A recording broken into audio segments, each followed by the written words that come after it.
Welcome to achievers academy Shivamogga. ಆತ್ಮೀಯ ವಿದ್ಯಾರ್ಥಿ ಮಿತ್ರರೇ, ನಾನು ನಿಮ್ಮ ಮಹೇಶ್ KS. ಹಿಂದಿನ ಕ್ಲಾಸಲ್ಲೂ ಕೂಡ ಡೈರೆಕ್ಷನ್ ಸೀಕ್ವೆನ್ಸ್ ಪಾರ್ಟಲ್ಲಿ ಪಾರ್ಟ್ 1 ಕೆಲವೊಂದು ಕ್ವಶನ್ಸನ್ನು ಡಿಸ್ಕಸ್ ಮಾಡಿದ್ದೆ. ಸೊ ಅದು ನಿಮಗೆ ಮುಂಬರ್ತಕ್ಕಂತಹ ನಬಾರ್ಡ್ ಎಕ್ಸಾಮ್ ಪ್ರಿಲಿಮ್ಸ್ ಆಗಿರ್ಬೋದು, ಅಥವಾ IBPS ಕ್ಲರ್ಕ್ ಪ್ರಿಲಿಮ್ಸ್ ಆಗಿರ್ಬೋದು, ಅಥವಾ RRB ಮೇನ್ಸ್ ಎಕ್ಸಾಮ್ ಇರುತ್ತೆ, ಅದೇ ರೀತಿ SBI ಮೇನ್ಸ್ ಎಕ್ಸಾಮ್ ಇರುತ್ತೆ. ಸೊ ಎಲ್ಲ ಎಕ್ಸಾಮ್ಗಳಲ್ಲಿ ಆ ಕಾನ್ಸೆಪ್ಟ್ ನಿಮಗೆ ಯೂಸ್ಫುಲ್ ಕಾನ್ಸೆಪ್ಟ್ಸ್ ಆಗಿರುತ್ತೆ. ಸೊ ಅಥವಾ ಯಾವುದೇ ಎಂಟ್ರೆನ್ಸ್ ಎಕ್ಸಾಮ್ ಆಗಿರ್ಬೋದು, ಬ್ಯಾಂಕ್ ಆಗಿರ್ಬೋದು, ಅಥವಾ ಇನ್ಶೂರೆನ್ಸ್ ಆಗಿರ್ಬೋದು, ನಬಾರ್ಡ್ ಆಗಿರ್ಬೋದು, ರೈಲ್ವೆ ಆಗಿರ್ಬೋದು, SSC ಆಗಿರ್ಬೋದು, ಈ ಎಲ್ಲ ಎಕ್ಸಾಮ್ಗಳಲ್ಲೂ ಡೈರೆಕ್ಷನ್ಸ್ ಅನ್ನುವಂತಹ ಕಾನ್ಸೆಪ್ಟ್ ಮೇಲೆ ಆಸ್ಪಿರೆಂಟ್ಸು ಸಾಮಾನ್ಯವಾಗಿ ಕ್ವಶನ್ಸನ್ನು ನೋಡಿರ್ತೀರ. ಹಾಗಾದರೆ ಆ ಡೈರೆಕ್ಷನ್ ಕ್ವಶನ್ಸ್ ಯಾವೆಲ್ಲ ರೀತಿ ಕೇಳ್ಬೋದು ಅಥವಾ ಅದನ್ನು ಯಾವ ರೀತಿ ಸಾಲ್ವ್ ಮಾಡಬೇಕು ಅನ್ನೋದನ್ನು ನಾನು ಇವತ್ತು ಈ ಪಾರ್ಟ್ 2 ಕೂಡ ಕಂಟಿನ್ಯೂಡ್ ಪಾರ್ಟ್ ಆಗಿರುತ್ತೆ. ಸೊ ಇದರಲ್ಲೂ ಕೂಡ ಕೆಲವೊಂದು ಕ್ವಶನ್ಸನ್ನು ಡಿಸ್ಕಸ್ ಮಾಡ್ತಾ ಹೋಗ್ತೀನಿ. ಅದು ಐದರ್ 1 ಮಾರ್ಕ್ಸ್ ಆಗಿರ್ಬೋದು ಅಥವಾ 2 to 3 ಮಾರ್ಕ್ಸ್ ಆಗಿರ್ಬೋದು. ಸೊ ನಿಮಗೆ ಎಕ್ಸಾಮಲ್ಲಿ ಕೇಳುವಂತಹ ಚಾನ್ಸಸ್ ಇರುತ್ತೆ. ಸೊ ಹಾಗಾದರೆ ಇವತ್ತು ನಾವು ಡೈರೆಕ್ಟ್ ಕ್ವಶನ್ಸನ್ನು ನೋಡ್ತಾ ಹೋಗೋಣ. ಸೊ ಫಸ್ಟ್ ಕ್ವಶನ್ಸ್ ನಿಮಗೆ ಈ ರೀತಿ ಇದೆ. ಸೊ ಕೆಲವೊಂದು ಡೈರೆಕ್ಷನ್ಸ್ ಹೇಳಿರ್ತಾರೆ, ಆ ಡೈರೆಕ್ಷನ್ಸ್ ಪ್ರಕಾರ ನೀವು ಕ್ವಶನ್ಸನ್ನು ಫಸ್ಟು ಸಾಲ್ವ್ ಮಾಡಬೇಕಾಗುತ್ತೆ. ಬೇಸ್ಡ್ ಆನ್ ದಟ್ ಏನು ಮಾಡ್ತೀರಾ, ನೀವು ಆ ಕ್ವಶನ್ಸಿಗೆ ಆನ್ಸರ್ ಮಾಡಬೇಕಾಗುತ್ತೆ. Point B is 25 metre south of point A ಅಂತ ಹೇಳಿದ್ದಾರೆ. ಸೊ ಅಲ್ಲಿ ನೀವು ಫಸ್ಟ್ ಇದನ್ನು ನೋಟ್ ಡೌನ್ ಮಾಡ್ಕೊಳ್ಬೇಕಾಗತ್ತೆ. 25 metre south of point A ಅಂತ ಹೇಳಿರೋದ್ರಿಂದ ಆ ಡೈರೆಕ್ಷನ್ಸನ್ನು ಫಸ್ಟ್ ಬರ್ಕೊಳ್ಳಿ. ಸೊ ನಿಮಗೆ ನಾರ್ತ್, ಸೌತ್, ಈಸ್ಟ್, ವೆಸ್ಟ್ ಚೆನ್ನಾಗಿ ಗೊತ್ತಿರಬೇಕಾಗತ್ತೆ. ಸೊ ಡೈರೆಕ್ಷನ್ ಅವ್ರು ಏನು ಹೇಳಿದಾರೋ ಆ ಡೈರೆಕ್ಷನ್ನ ನಾವು ಡೈರೆಕ್ಟಾಗಿ ಬರ್ಕೊಳ್ಬೇಕಾಗತ್ತೆ. So 25 metre south of point A ಅಂತ ಹೇಳಿದ್ದಾರೆ. ಹಾಗಾಗಿ ನಾನು ಪಾಯಿಂಟ್ A ಬರೆದ್ರೆ ಪಾಯಿಂಟ್ A ಇಂದ ಸೌತಲ್ಲಿ ಇರಬೇಕು, ಬಟ್ ಇರುವಂಥದ್ದು point B is 25 metre south ಅಂತ ಹೇಳಿದ್ದಾರೆ. ಹಾಗಾದರೆ ಇಲ್ಲಿ 25 ಮೀಟರ್ ಆಗುತ್ತೆ, ಇದು ಪಾಯಿಂಟ್ B ಆಗುತ್ತೆ ನಿಮಗೆ. Next point C is 30 metre east of point B ಅಂತ ಹೇಳಿದ್ದಾರೆ. ಅಂದರೆ ಪಾಯಿಂಟ್ B ಇಂದ ಈಸ್ಟಲ್ಲಿ ಇರಬೇಕು. ಸೊ ಈಸ್ಟ್ ಅಂದರೆ ನಿಮ್ಮ ಫಾರ್ವರ್ಡ್ ಡೈರೆಕ್ಷನ್ ಆಗಿರುತ್ತೆ. 30 ಮೀಟರ್ ಈಸ್ಟಲ್ಲಿ ನಿಮಗೆ ಪಾಯಿಂಟ್ C ಇರಬೇಕು ಅಂತ ಹೇಳಿದ್ದಾರೆ. So point C is 30 metre east of point B. Next ಅದೇ ರೀತಿ point D is 15 metre north of point C ಅಂತ ಹೇಳಿದ್ದಾರೆ. ಸೊ ಪಾಯಿಂಟ್ C ಇಂದ ನಾರ್ತ್ ಡೈರೆಕ್ಷನಲ್ಲಿ ಇರಬೇಕಾಗತ್ತೆ. ಸೊ ನಾರ್ತ್ ಡೈರೆಕ್ಷನಲ್ಲಿ ಇರುವಂಥದ್ದು ನಿಮಗೆ ಪಾಯಿಂಟ್ D ಹೇಳಿರುವಂಥದ್ದು. Point D is 15 metre north of point C. ಯಾಕಂದರೆ ಇದು 25 ಇದೆ ಅಂದರೆ ಇದಕ್ಕಿಂತ ಕಡಿಮೆ ಇರಲೇಬೇಕಾಗತ್ತೆ ನಿಮಗೆ. ಸೊ ಹಾಗಾಗಿ ಕಡಿಮೆ ಇರಬೇಕು ಅಂದರೆ ಇಲ್ಲಿ ನೀವು ಪಾಯಿಂಟ್ D ಪ್ಲೇಸ್ ಮಾಡ್ಕೊಳ್ಬೋದು. ಸೊ ಇದು ನಿಮಗೆ ಡಿಸ್ಟೆನ್ಸ್ ಹೇಳಿರುವಂಥದ್ದು 15 ಮೀಟರ್ ಹೇಳಿದ್ದಾರೆ. ಹಾಗಾಗಿ ಇಲ್ಲಿ 15 ಮೀಟರ್ನ ಬರ್ಕೊಳ್ಬೋದು. Next point E is 10 metre west of point D ಅಂತ ಹೇಳಿದ್ದಾರೆ. ಅಂದರೆ ಪಾಯಿಂಟ್ D ಇಂದ ವೆಸ್ಟ್ ಡೈರೆಕ್ಷನಲ್ಲಿ ಇರಬೇಕು E ಅನ್ನುವಂಥವನು. ಹಾಗಾಗಿ point E is 10 metre west of point D. So ಇಲ್ಲಿ ನೀವು ಪಾಯಿಂಟ್ E ಪ್ಲೇಸ್ ಮಾಡ್ಕೊಳ್ಬೋದು.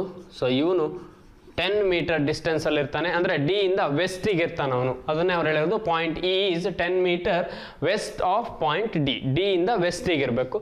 ನೆಕ್ಸ್ಟ್ ಇದರ ಬೇಸ್ ಮೇಲೆ ನಾವು ಕ್ವಶನ್ಸನ್ನ ನೋಡ್ತಾ ಹೋಗೋದಾದರೆ, if point X is 30 metre east of point A ಅಂತ ಹೇಳಿದ್ದಾರೆ. ಅಂದರೆ ಪಾಯಿಂಟ್ X ಅನ್ನೋನು 30 metre east of point A ಆಗಿದ್ದರೆ, ಇಫ್ ಅನ್ನುವಂತಹ ಕಂಡೀಷನ್ಸ್ ಹೇಳಿರೋದ್ರಿಂದ X ಅನ್ನುವಂತಹವನು 30 metre east of point A ಅಂತ ಹೇಳಿದ್ದಾರೆ.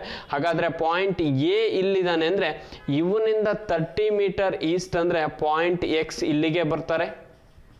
ಯಾಕಂದರೆ ನಿಮಗೆ B to C 30 metre distance ಇದೆ ಅಂದರೆ ಅಲ್ಲಿ A to X ಕೂಡ 30 ಮೀಟರ್ ಡಿಸ್ಟೆನ್ಸ್ ಇರಲೇಬೇಕು. X is 30 metre east of point A. Next then point D is how far, ಅಂದರೆ ಪಾಯಿಂಟ್ D ಅನ್ನೋನು how far and in which direction from point X ಅಂತ ಹೇಳ್ತಾರೆ. ಅಂದರೆ ಪಾಯಿಂಟ್ X ಇಂದ point D ಯಾವ directions ಅಥವಾ ಅದರ ಜೊತೆಗೆ ಎಷ್ಟು ಡಿಸ್ಟೆನ್ಸಲ್ಲಿದ್ದಾರೆ ಅನ್ನುವಂಥದ್ದು ಕೇಳಿದ್ದಾರೆ. ಸೊ ನಿಮಗೆ ಆಲ್ರೆಡಿ ಗೊತ್ತಿದೆ D ಅನ್ನೋನು D ಮತ್ತು C ನಡುವೆ 15 ಮೀಟರ್ ಡಿಸ್ಟೆನ್ಸ್ ಇದೆ. A ಮತ್ತು B ನಡುವೆ 25 ಮೀಟರ್ ಡಿಸ್ಟೆನ್ಸ್ ಇದೆ. ಅಂದರೆ A ಮತ್ತು C ನಡುವೆ ಕೂಡ ನಿಮಗೆ X ಮತ್ತು C ನಡುವೆ ಕೂಡ 25 ಮೀಟರ್ ಡಿಸ್ಟೆನ್ಸ್ ಇರಲೇಬೇಕು ನಿಮಗೆ. ಆಲ್ರೆಡಿ 15 ಮೀಟರ್ ಡಿಸ್ಟೆನ್ಸ್ ಇಲ್ಲಿ ತನಕ ಇದೆ ಅಂದರೆ ನೆಕ್ಸ್ಟ್ ಇದು 10 ಮೀಟರ್ ಡಿಸ್ಟೆನ್ಸ್ ಆಗಿರಲೇಬೇಕು. ಟೋಟಲ್ 25 ಆಗುತ್ತೆ. ಹಾಗಾದರೆ X ನಿಮಗೆ ಕೇಳಿರುವಂಥದ್ದು ಅದನ್ನೇ point D is how far and in which direction from point X ಅಂತ ಹೇಳಿರುವಂಥದ್ದು. ಸೊ ಪಾಯಿಂಟ್ ಎಕ್ಸ್ ಇಂದ ಡಿ ಇರುವಂಥದ್ದು 10 ಮೀಟರ್ ಸೌತ್ ಅಲ್ಲಿದ್ದಾರೆ. ಹಾಗಾದ್ರೆ ನಿಮ್ಮ ಆನ್ಸರು 10 ಮೀಟರ್ ಅನ್ನೋದಂತೂ ನಿಮಗೆ 100% ಗೊತ್ತಿದೆ. ಡೈರೆಕ್ಷನ್ ಚೆಕ್ ಮಾಡ್ಕೊಳ್ಳಿ. 10 ಮೀಟರ್ ಅಲ್ಲಿ 2 ಆಪ್ಷನ್ಸ್ ಇದೆ, ಬೇರೆ ಯಾವುದೇ ಆಪ್ಷನ್ಸ್ ನೀವು ಚೆಕ್ ಮಾಡಕ್ ಹೋಗ್ಬೇಡಿ ಎಕ್ಸಾಮ್ಗಳಲ್ಲಿ. ಒಂದು 10 ಮೀಟರ್ ನಾರ್ತ್, ಇನ್ನೊಂದು 10 ಮೀಟರ್ ಸೌತ್. ಸೊ ನಿಮಗೆ ಇಲ್ಲಿ ಬರ್ತಕ್ಕಂಥದ್ದು ಸೌತ್ ಡೈರೆಕ್ಷನ್. ಹಾಗಾಗಿ ಆಪ್ಷನ್ ಡಿ ಅನ್ನೋದು ನಿಮ್ಮ ರೈಟ್ ಆನ್ಸರ್ ಆಗಿರುತ್ತೆ, 10 ಮೀಟರ್ ಸೌತ್. ಯಾವುದೇ ಕಾರಣಕ್ಕೂ ಉಳಿದಿರುವಂತಹ ಆಪ್ಷನ್ ಅನ್ನ ಚೆಕ್ ಮಾಡೋ ಅವಶ್ಯಕತೆ ಇಲ್ಲ. ಹಾಗಾಗಿ ಆಪ್ಷನ್ ಅನ್ನ ಎಲಿಮಿನೇಷನ್ ನಿಮಗೆ ಚೆನ್ನಾಗಿ ಗೊತ್ತಿರಬೇಕಾಗತ್ತೆ. ಸೊ ಅದೇ ರೀತಿ ಇದರ ಬೇಸ್ ಮೇಲೆ ನಿಮಗೆ ನೆಕ್ಸ್ಟ್ ಇನ್ನೊಂದು ಕ್ವಶನ್ಸ್ ಕೇಳಿರ್ಬೋದು, ಅಥವಾ ಸೆಟ್ ಆಫ್ ಕ್ವಶನ್ಸ್ ಆಗಿದ್ರೆ 2 ಕ್ವಶನ್ಸ್ ಅನ್ನ ಕೇಳುವಂತಹ ಚಾನ್ಸಸ್ ಇರುತ್ತೆ. ಸೊ ಅದೇ ರೀತಿ ನಾವು ನೆಕ್ಸ್ಟ್ ಕ್ವಶನ್ಸ್ ಅನ್ನ ನೋಡ್ತಾ ಹೋಗೋದಾದ್ರೆ, ಸೊ ಸೇಮ್ ಡೈರೆಕ್ಷನ್ಸ್, ಅದೇ ಡೈರೆಕ್ಷನ್ಸ್ ಇದೆ, ಅದರ ಬೇಸ್ ಮೇಲೆ ಮತ್ತೊಂದು ಕ್ವಶನ್ಸ್ ಅನ್ನ ಕೇಳಿದ್ದಾರೆ ನಿಮಗೆ. What is the direction of point A with respect to point E ಅಂತ ಹೇಳಿದ್ದಾರೆ. ಅಂದ್ರೆ ಇ ಮತ್ತೆ ಎ ನಡುವಿನ ಯಾವುದೋ ಒಂದು ಡೈರೆಕ್ಷನ್ಸ್ ಕೇಳಿದ್ದಾರೆ, ಒಬ್ಬರನ್ನ ಒಬ್ಬರಿಗೆ ಕಂಪೇರ್ ಮಾಡಿ ನಿಮಗೆ ಡೈರೆಕ್ಷನ್ಸ್ ಕೇಳಿರ್ತಾರೆ. ಹಾಗಾಗಿ ಆ ಡೈರೆಕ್ಷನ್ಸ್ ಕೂಡ ನಿಮಗೆ ಗೊತ್ತಿರಬೇಕಾಗತ್ತೆ.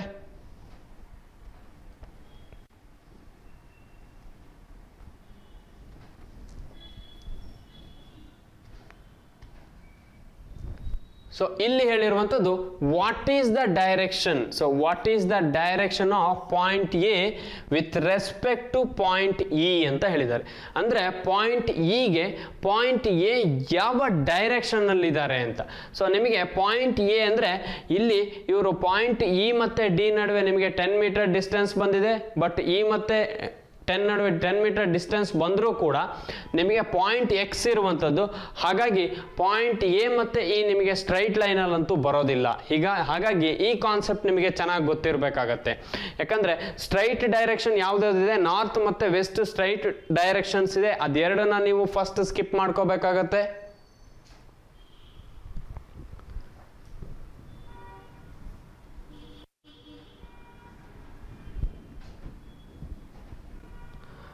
ನಾರ್ತ್ ಮತ್ತೆ ಸೌತ್ ನ ನೀವು ಫಸ್ಟ್ ಸ್ಕಿಪ್ ಮಾಡ್ಕೋಬೇಕಾಗತ್ತೆ. ನಾರ್ತ್ ಮತ್ತೆ ವೆಸ್ಟ್ ಇದೆ, ಆ ನಾರ್ತ್ ಮತ್ತೆ ವೆಸ್ಟ್ ನ ಫಸ್ಟ್ ಸ್ಕಿಪ್ ಮಾಡ್ಕೊಳ್ಳಿ. ನೆಕ್ಸ್ಟ್ ಡೈರೆಕ್ಷನ್ ಇರುವಂತದ್ದು north west, south east, south west ಇದೆ.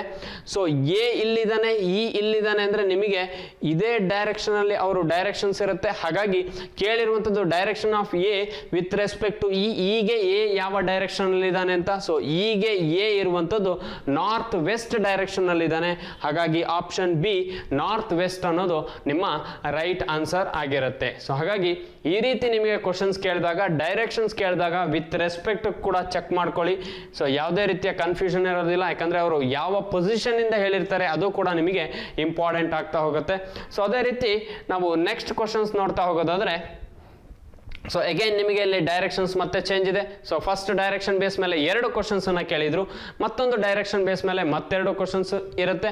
So Aman started from his school ಅಂತ ಹೇಳಿದ್ದಾರೆ. ಸೊ ಅವನು ಸ್ಕೂಲಿಂದ ಸ್ಟಾರ್ಟ್ ಮಾಡ್ತಾ ಇದ್ದಾನೆ. So started from his school, Aman walks 11 meter towards north then takes a right turn ಅಂತ ಹೇಳಿದ್ದಾರೆ. ಅಂದ್ರೆ ಅವನು ನಾರ್ತ್ಗೆ ಮೂವ್ಮೆಂಟ್ ಆಗ್ತಾ ಇದ್ದಾನೆ ತನ್ನ ಸ್ಕೂಲಿಂದ. ಹಾಗಾಗಿ ನೀವು ಸ್ಕೂಲ್ನ ಯಾವುದೋ ಒಂದು ಡೈರೆಕ್ಷನ್ ಅಲ್ಲಿ ಬರ್ಕೊಂಡು ಅಲ್ಲಿಂದ ನಾರ್ತ್ಗೆ ಮೂವ್ಮೆಂಟ್ ಆಗ್ತಾ ಹೋಗ್ಬೋದು. ಹಾಗಾದ್ರೆ ಸೊ ಸ್ಕೂಲಿಂದ ಅವನು ಹೋಗ್ತಾ ಇರುವಂತದ್ದು 11 ಮೀಟರ್ ಟುವರ್ಡ್ಸ್ ನಾರ್ತ್ ಅಂತ ಹೇಳಿದ್ದಾರೆ. ಹಾಗಾಗಿ ನೀವು ಒಂದು ಪಾಯಿಂಟ್ ಅಲ್ಲಿ ಸ್ಕೂಲನ್ನ ಬರ್ಕೊಂಡ್ರೆ ನೆಕ್ಸ್ಟ್ ಪಾಯಿಂಟ್ ಅಲ್ಲಿ ಕನ್ಸಿಡರ್ ಮಾಡ್ತಾ ಹೋಗ್ಬೋದು. ಸೊ ಇಲ್ಲಿ ನಿಮ್ಮ ಸ್ಕೂಲ್ ಇದೆ ಅಂದ್ರೆ ಆ ಸ್ಕೂಲಿಂದ 11 ಮೀಟರ್ ಟುವರ್ಡ್ಸ್ ನಾರ್ತ್ ಮೂವ್ಮೆಂಟ್ ಆಗಬೇಕು. ಸೊ ಈ ಪಾರ್ಟ್ ಇಂದ 11 ಮೀಟರ್ ನಾರ್ತ್ಗೆ ಮೂವ್ಮೆಂಟ್ ಆಗಿದ್ದಾನೆ ಅಮನ್ ಅನ್ನುವನು. Next north then takes a right turn and walks 9 metre after that he takes a right turn again ಅಂತ ಹೇಳಿದ್ದಾರೆ. ಬಟ್ ನಿಮಗೆ first right turn 9 metre consider ಮಾಡ್ಕೊಳ್ಳಿ, ಯಾಕಂದ್ರೆ 11 ಮೀಟರ್ ಟುವರ್ಡ್ಸ್ ನಾರ್ತ್ ಆಯಿತು. ನಾರ್ತ್ ಆದಮೇಲೆ ಏನು ಮಾಡ್ತಾನೆ ಅವನು, ಟೇಕ್ ಎ ರೈಟ್ ಟರ್ನ್ ಅಂತ ಹೇಳಿದ್ದಾರೆ. ಸೊ ಅಂದರೆ ರೈಟ್ ಟರ್ನ್ ತಗೊಳ್ತಾನೆ. ರೈಟ್ ಟರ್ನ್ ಆದಮೇಲೆ ಆ್ಯಂಡ್ ವಾಕ್ಸ್ 9 ಮೀಟರ್ಸ್ ಅಂತ ಹೇಳ್ತಾರೆ. ಅಂದರೆ ಅವನು ಇಲ್ಲಿ 9 ಮೀಟರ್ ಡಿಸ್ಟೆನ್ಸನ್ನು ಕವರ್ ಮಾಡ್ತಾನೆ. ನಿಮಗೆ ಇದು 9 ಮೀಟರ್ ಡಿಸ್ಟೆನ್ಸ್ ಆಯಿತು. Next after that he takes a right turn and again walks 17 metres ಅಂತ ಹೇಳಿದ್ದಾರೆ. ಮತ್ತೆ ರೈಟ್. ಸೊ ಇಲ್ಲಿದ್ದೀರಾ ಈಸ್ಟಲ್ಲಿ ರೈಟ್ ಅಂದರೆ ನಿಮ್ಮ ರೈಟಿಗೆ ಡೌನಿಗೆ ಮೂವ್ಮೆಂಟ್ ಆಗಬೇಕು ನೀವು. ಸೊ 17 ಮೀಟರ್ಸ್ ಅಂತ ಹೇಳಿದ್ದಾರೆ. ಸೊ ಈ ಕಡೆ ನಿಮಗೆ 11 ಇದೆ ಅಂದರೆ ಅದಕ್ಕಿಂತ 6 ಮೀಟರ್ಸ್ ನೀವು ಜಾಸ್ತಿ ಇರಲೇಬೇಕು. ಸೊ ಇದು ನಿಮಗೆ 17 ಮೀಟರ್ಸ್ ಆಗಿರುತ್ತೆ. Next and stops at his house. So ಇಲ್ಲಿ ಸ್ಕೂಲ್ ಇದೆ, ಇಲ್ಲಿ ಅಮನ್ ಹೌಸ್ ಇದೆ. ಸೊ ಈ ಪಾಯಿಂಟ್ ಅಲ್ಲಿ ಸ್ಟಾಪ್ ಮಾಡ್ತಾನೆ ಅವನು, ಅಮನ್ ಹೌಸ್ ಅಂತ ಹೇಳಿದ್ದಾರೆ. ಸೊ ಅಲ್ಲಿ ಅವನು ಸ್ಟಾಪ್ ಮಾಡ್ತಾ ಇದ್ದಾನೆ. Next Rajat also started from is same school. ಮತ್ತೊಬ್ಬ ಯಾರೋ ಪರ್ಸನ್ ಇದ್ದಾನೆ ರಜತ್ ಅನ್ನುವನು. ಸೊ ಸೇಮ್ ಸ್ಕೂಲಿಂದ ಸ್ಟಾರ್ಟ್ ಮಾಡ್ತಾನೆ ಅವನು. Walks 14 metre towards south. ಸ್ಕೂಲಿಂದ ಅವನು 14 ಮೀಟರ್ಸ್ ಸೌತಿಗೆ ಮೂವ್ಮೆಂಟ್ ಆಗ್ತಾ ಹೋಗ್ತಾನೆ. ಸೊ ಸೌತಿಗೆ ಮೂವ್ಮೆಂಟ್ ಆಗ್ತಾನೆ. 11 ಇದೆ, ಈ ಕಡೆ 17 ಇದೆ ಅಂದರೆ ಇಲ್ಲಿ 6 ಬರಲೇಬೇಕು ನಿಮಗೆ. 6 ಮೀಟರ್ ಡಿಸ್ಟೆನ್ಸ್ ಆಲ್ರೆಡಿ ಗೊತ್ತಿರುತ್ತೆ, ಬಟ್ ಅಲ್ಲಿ ಬೇಕಾಗಿರುವಂಥದ್ದು 14. ಸೊ ಹಾಗಾಗಿ 14 ಬರಬೇಕು ಅಂದರೆ ನೀವು ನೆಕ್ಸ್ಟ್ ಇಲ್ಲಿ 8 ಮೀಟರ್ಸ್ ಮೂವ್ಮೆಂಟ್ ಆಗಿರಲೇಬೇಕಾಗತ್ತೆ. ಸೊ ಹಾಗಾಗಿ ಈ ಸ್ಕೂಲ್ ಪಾಯಿಂಟ್ ಏನಿದೆ ಇಲ್ಲಿಂದನೇ ಮತ್ತೊಬ್ಬ ರಜತ್ ಅನ್ನೋನು ಮೂವ್ ಆಗ್ತಾ ಇರುವಂಥದ್ದು.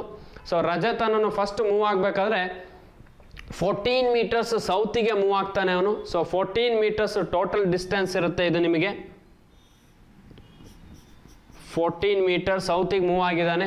Next he takes a left turn and walks 15 metre before stopping at his house. Rajat ಅನ್ನೋನು ಅವನ ಹೌಸಲ್ಲಿ ಸ್ಟಾಪ್ ಮಾಡೋದಕ್ಕೂ ಮೊದಲು ಲೆಫ್ಟ್ ಟರ್ನ್ ಆಗಿ 15 ಮೀಟರ್ ವಾಕ್ ಮಾಡ್ತಾನಂತೆ. ಸೊ ಆಲ್ರೆಡಿ ನಿಮಗೆ 9 ಮೀಟರ್ ಇದೆ. ಸೊ ಇಲ್ಲಿಂದ 15 ಮೀಟರ್ ವಾಕ್ ಮಾಡಬೇಕು ಅವನು. So total 15 metre. ಸೊ ಇಲ್ಲಿ ರಜತ್ ಹೌಸ್ ಬರುತ್ತೆ ನಿಮಗೆ. ರಜತ್ ಹೌಸ್ ಈ ಪಾಯಿಂಟ್ ಅಲ್ಲಿ ಬರುತ್ತೆ ನಿಮಗೆ.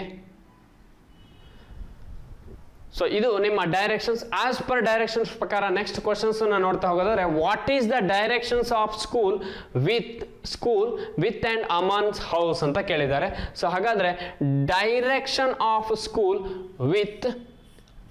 ವಿತ್ ಅಂಡ್ ಅಮನ್ಸ್ ಹೌಸ್ ಅಂದ್ರೆ ಅವು ಯಾವ ಡೈರೆಕ್ಷನ್ಸ್ ಅಲ್ಲಿ ಇದೆ ಅನ್ನುವಂಥದ್ದು ಕೇಳಿದ್ದಾರೆ. What is the direction of school with and Aman house. So school ಮತ್ತೆ ಅಮನ್ ಹೌಸ್ ನಡುವಿನ ಡೈರೆಕ್ಷನ್. ಸೊ ಅಮನ್ ಹೌಸ್ ಇಲ್ಲಿದೆ, ಸ್ಕೂಲ್ ಇಲ್ಲಿದೆ. ಸೊ ಅಲ್ಲಿಗೆ ನಿಮಗೆ ಡೈರೆಕ್ಷನ್ಸ್ ಏನೇ ಬಂದರೂ ಕೂಡ ಈ ಡೈರೆಕ್ಷನ್ಸೇ ಬರಬೇಕು. ಸೊ ಈ ಡೈರೆಕ್ಷನ್ಸ್ ಬರ್ತಾ ಇದೆ ಅಂದ್ರೆ ಇದು ನಿಮಗೆ ನಾರ್ತ್ ವೆಸ್ಟ್ ಡೈರೆಕ್ಷನ್ಸ್ ಆಗಿರುತ್ತೆ. ಯಾಕಂದ್ರೆ directions of school with Aman house ಅಂತ ಹೇಳಿದ್ದಾರೆ. ಅಂದ್ರೆ ಅಮನ್ ಹೌಸ್ ಇಂದ ಸ್ಕೂಲ್ ಯಾವ ಡೈರೆಕ್ಷನ್ ನಲ್ಲಿ ಇದೆ ಅಂತ. ಹಾಗಾಗಿ ನಾರ್ತ್ ವೆಸ್ಟ್ ಅನ್ನೋದು ಆಪ್ಷನ್ ಬಿ ನಿಮ್ಮ ರೈಟ್ ಆನ್ಸರ್ ಆಗಿರುತ್ತೆ. ಯಾಕಂದ್ರೆ ಸ್ಕೂಲ್ ಅಮನ್ ಹೌಸ್ ಇಂದ ಸ್ಕೂಲ್ ಇರುವಂತದ್ದು ನಾರ್ತ್ ವೆಸ್ಟ್ ಡೈರೆಕ್ಷನ್ಸ್ ಅಲ್ಲಿ. ಸೊ ಈ ರೀತಿ ಕ್ವಶನ್ಸ್ ಗಳನ್ನ ಕೇಳ್ತಾರೆ ನಿಮಗೆ ಎಕ್ಸಾಮ್ಗಳಲ್ಲಿ. ಹಾಗಾಗಿ ಸೊ ತುಂಬಾ ಕೇರ್ಫುಲ್ ಆಗಿ ಆ ಡೈರೆಕ್ಷನ್ಸ್ ಅನ್ನು ನೀವು ಸಾಲ್ವ್ ಮಾಡ್ತಾ ಹೋಗ್ಬೇಕಾಗತ್ತೆ. ಸೊ ಅದೇ ರೀತಿ ನಾವು ನೆಕ್ಸ್ಟ್ ಕ್ವಶನ್ಸ್ ನೋಡೋದಾದ್ರೆ, ಸೊ ನೆಕ್ಸ್ಟ್ ಕ್ವಶನ್ಸ್ ನಿಮಗೆ ಅದೇ ಡೈರೆಕ್ಷನ್ ಬೇಸ್ ಮೇಲೆ ಮತ್ತೊಂದು ಕ್ವಶನ್ಸ್ ಕೇಳಿದ್ದಾರೆ. ಸೊ ವಾಟ್ ಈಸ್ ದ ಇಲ್ಲಿ ಶಾರ್ಟೆಸ್ಟ್ ಡಿಸ್ಟೆನ್ಸ್ ಬೇಸ್ ಮೇಲೆ ಕ್ವಶನ್ಸ್ ಕೇಳಿರುವಂಥದ್ದು.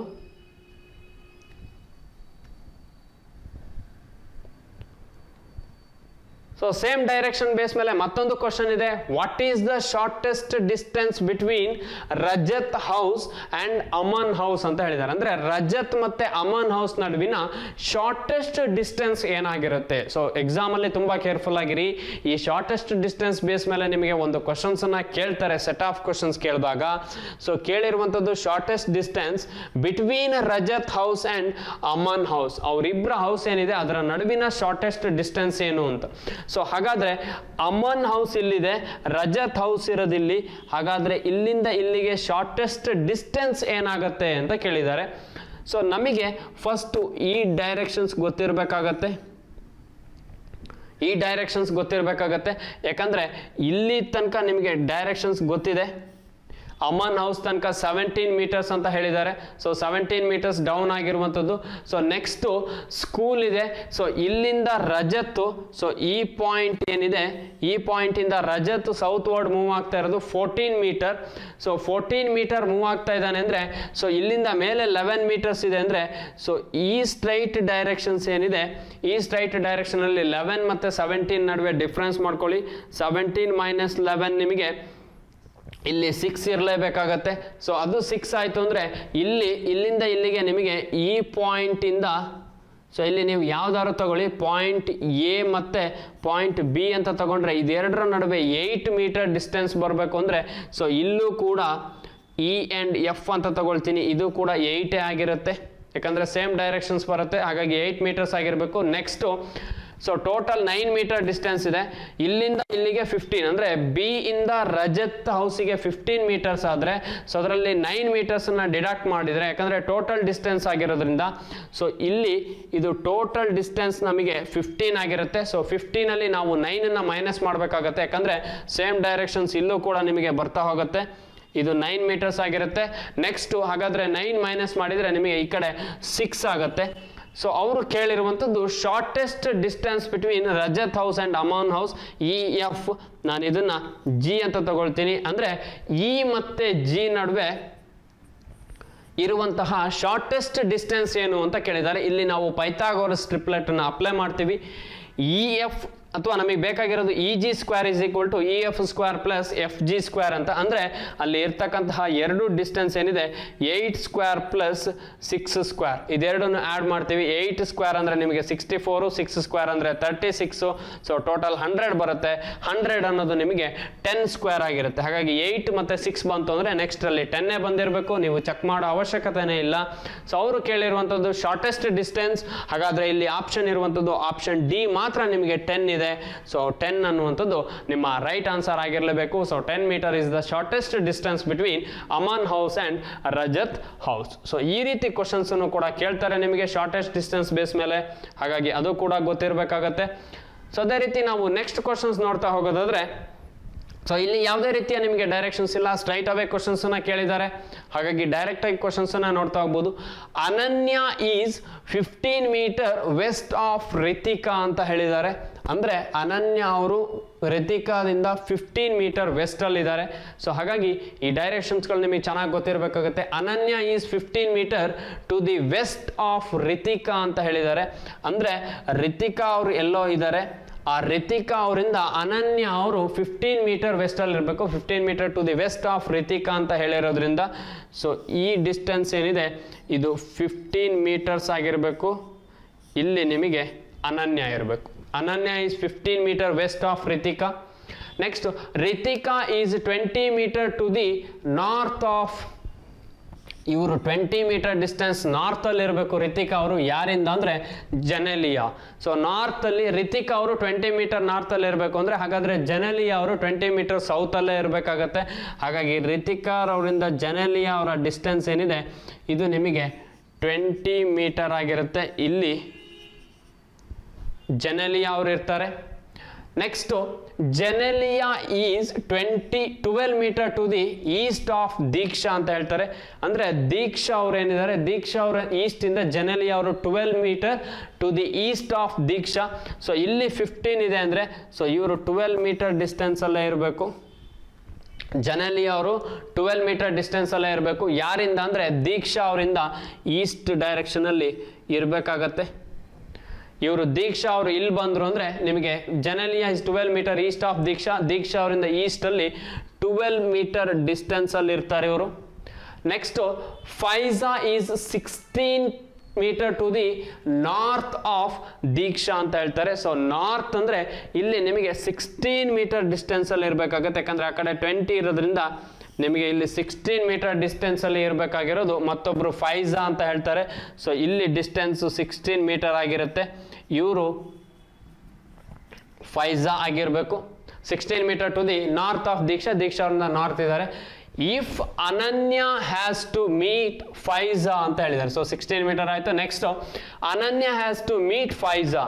ಸೊ ಅನನ್ಯ ಅವರು ಫೈಜಾ ಅವರನ್ನ ಮೀಟ್ ಮಾಡಬೇಕು ಥ್ರೂ ದಿ ಶಾರ್ಟೆಸ್ಟ್ ಡಿಸ್ಟೆನ್ಸ್, ಅಂದ್ರೆ ಶಾರ್ಟೆಸ್ಟ್ ಡಿಸ್ಟೆನ್ಸ್ ಮುಖಾಂತರ. And then has to meet Genelia from Faiza point. Ananya ಅವರು ಫೈಜಾ ಅವರನ್ನ ಶಾರ್ಟೆಸ್ಟ್ ಡಿಸ್ಟೆನ್ಸ್ ಮುಖಾಂತರ ಮೀಟ್ ಮಾಡಬೇಕಾಗತ್ತೆ. ಅದಾದ್ಮೇಲೆ ಮತ್ತೆ ಅವರು ಜೆನೆಲಿಯಾ ಅವರನ್ನ ಮೀಟ್ ಮಾಡಬೇಕಾಗತ್ತೆ ಫ್ರಮ್ ಫೈಜಾ ಪಾಯಿಂಟ್ ಇಂದ through the shortest distance. Then what is the total distance travelled by Ananya ಅಂತ ಹೇಳಿದ್ದಾರೆ. ಸೊ ಕ್ವಶನ್ಸ್ ಅನ್ನ ಸ್ವಲ್ಪ ಕೇರ್ಫುಲ್ ಆಗಿ ಅಬ್ಸರ್ವ್ ಮಾಡ್ತಾ ಹೋಗಿ. ಎರಡು ಶಾರ್ಟೆಸ್ಟ್ ಡಿಸ್ಟೆನ್ಸ್ ಮುಖಾಂತರ ಅನನ್ಯ ಅವರು ಜೆನೆಲಿಯಾ ಅವರನ್ನ ಮೀಟ್ ಮಾಡಬೇಕಾದ್ರೆ ಎಷ್ಟು ಡಿಸ್ಟೆನ್ಸ್ ಅನ್ನ ಟ್ರಾವೆಲ್ ಮಾಡಬೇಕು ಅಂತ ಹೇಳಿದ್ದಾರೆ. ಎರಡೂ ಕೂಡ ಶಾರ್ಟ್ ಡಿಸ್ಟೆನ್ಸ್ಗಳೇ ಬರುತ್ತೆ ನಿಮಗೆ. ಹಾಗಾಗಿ ಶಾರ್ಟೆಸ್ಟ್ ಡಿಸ್ಟೆನ್ಸ್ ಗೊತ್ತಿರಬೇಕಾಗತ್ತೆ. ಫಸ್ಟ್ ನೋಡೋದಾದ್ರೆ ಸೊ ಇಲ್ಲಿ 15 ಮೀಟರ್ ಇದೆ. ಸೊ ಹಾಗಾದರೆ ಇಲ್ಲಿ 12 ಮೀಟರ್ ಇದೆ. ಸೊ ಇದಕ್ಕೆ ನೀವು 3 ಮೀಟರ್ನ ಆ್ಯಡ್ ಮಾಡಿದರೆ, ಸೊ ಇಲ್ಲೂ ಕೂಡ 3 ಮೀಟರ್ ಆ್ಯಡ್ ಮಾಡಿದರೆ ನಿಮಗೆ 15 ಮೀಟರ್ ಡಿಸ್ಟೆನ್ಸ್ ಸಿಗುತ್ತೆ. ಸೊ ಇದು ಟೋಟಲ್ ಡಿಸ್ಟೆನ್ಸ್ ನಿಮಗೆ 20 ಇದೆ ಅಂದರೆ, ಎ ಇಂದ ಡಿ ತನಕ 20 ಇದೆ ಅಂದರೆ, ಸೊ ಇಲ್ಲಿ ಡಿ ಇಂದ ಎಫ್ ತನಕ ನಿಮಗೆ 16 ಇದೆ. ಹಾಗಾದರೆ ಉಳಿದಿರ್ತಕ್ಕಂತಹ ರಿಮೈನಿಂಗ್ ಡಿಸ್ಟೆನ್ಸ್ ನಿಮಗೆ ಇಲ್ಲಿ 4 ಆಗಿರುತ್ತೆ. ಸೊ 3 ಮತ್ತು 4 ಬಂತು. ಬಟ್ ನಿಮಗೆ ಬೇಕಾಗಿರುವಂಥದ್ದು ಶಾರ್ಟೆಸ್ಟ್ ಡಿಸ್ಟೆನ್ಸ್ ಬಿಟ್ವೀನ್ ಅನನ್ಯ ಆ್ಯಂಡ್ ಫೈಜಾ, ಇದೆರಡರ ನಡುವೆ ಶಾರ್ಟೆಸ್ಟ್ ಡಿಸ್ಟೆನ್ಸ್ ಬೇಕು. ಸೊ ಹಾಗಾದರೆ 4 ಸ್ಕ್ವೇರ್ ಪ್ಲಸ್ 3 ಸ್ಕ್ವೇರ್ ಆಗಿರುತ್ತೆ. ಸೊ 4 ಸ್ಕ್ವೇರ್ 16, 3 ಸ್ಕ್ವೇರ್ 9, 16 ಪ್ಲಸ್ 9 ಅಂದರೆ 25. ಸೊ 25 ಅನ್ನೋದು ನಿಮಗೆ 5 ಸ್ಕ್ವೇರ್ ಆಗಿರುತ್ತೆ. ಹಾಗಾಗಿ ಅನನ್ಯ ಮತ್ತು ಫೈಜಾ ನಡುವಿನ ಶಾರ್ಟೆಸ್ಟ್ ಡಿಸ್ಟೆನ್ಸ್ ನಿಮಗೆ 5 ಬಂತು. ನೆಕ್ಸ್ಟ್ ಶಾರ್ಟೆಸ್ಟ್ ಡಿಸ್ಟೆನ್ಸ್ ಫೈಜಾ ಇಂದ ಜೆನೆಲಿಯಾ ಅವರಿಗೆ ಶಾರ್ಟೆಸ್ಟ್ ಡಿಸ್ಟೆನ್ಸ್ ಅನ್ನ ಕ್ಯಾಲ್ಕುಲೇಟ್ ಮಾಡಬೇಕು. ಯಾಕಂದ್ರೆ Genelia from Faiza point through again shortest distance ಹೇಳಿರೋದ್ರಿಂದ, ಸೊ ನೀವು ಇಲ್ಲಿಂದ ಇಲ್ಲಿಗೆ ಶಾರ್ಟೆಸ್ಟ್ ಡಿಸ್ಟೆನ್ಸ್ ಅನ್ನ ಕ್ಯಾಲ್ಕುಲೇಟ್ ಮಾಡಬೇಕಾಗತ್ತೆ. ಆಲ್ರೆಡಿ ಇಲ್ಲಿ 12 ಇದೆ, ಇಲ್ಲಿ 16 ಇದೆ ಅಂದರೆ ಈ ಶಾರ್ಟೆಸ್ಟ್ ಡಿಸ್ಟೆನ್ಸ್ ಅನ್ನ ಕ್ಯಾಲ್ಕುಲೇಟ್ ಮಾಡ್ಬೋದು. 16 square plus 12 square, so 256 plus 12 ಅಂದರೆ 144 ಆಗುತ್ತೆ. 0 ಇಲ್ಲಿ 1 ಕ್ಯಾರಿ 0, 2 ಪ್ಲಸ್ ಇಲ್ಲೊಂದು ಕ್ಯಾರಿ 2 ಪ್ಲಸ್ 2 400.